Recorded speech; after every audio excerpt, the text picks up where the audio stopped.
तिरंगा news Maharashtra channel. Sangli जिल्ह्यात अवैध धंद्यांचा सुळसुळाट। गांजा, कॅसिनो, जुगार, मटका, गॅस रिफिलिंग व रेशन घोटाळ्यांविरोधात कारवाईची मागणी।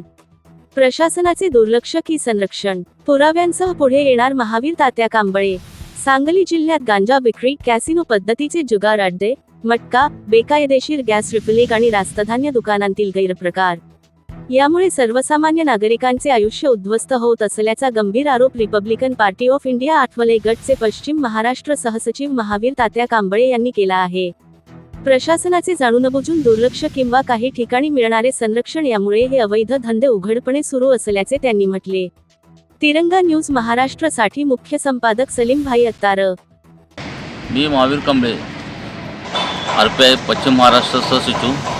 विषय सांगली जिल्ह्यात बेकायदेशीर अवैध धंदे सुरू असलेल्या बाबत मी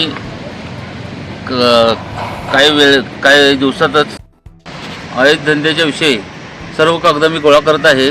सगळे पुरावे माझ्याकडे आता गोळा करत आहे। पुरावे गोळा करायला पूर्ण झाल्यास ते प्रशासनासमोर किंवा जनतेसमोर मांडणार आहे। प्रशासन पूर्ण दुर्लक्ष आहे, तर त्यांचं लक्ष असून त्यांनी दुर्लक्ष करत आहेत। उदाहरणार्थ कॅसिनो, मटका, जुगार अड्डे, गॅस रिफिलिंग, रेशन दुकानांची बेकायदेशीर ही सावकारी अशा पद्धतीनं सांगली जिल्ह्यात पूर्णपणे तरुण पिढी बर्बाद होत आहे।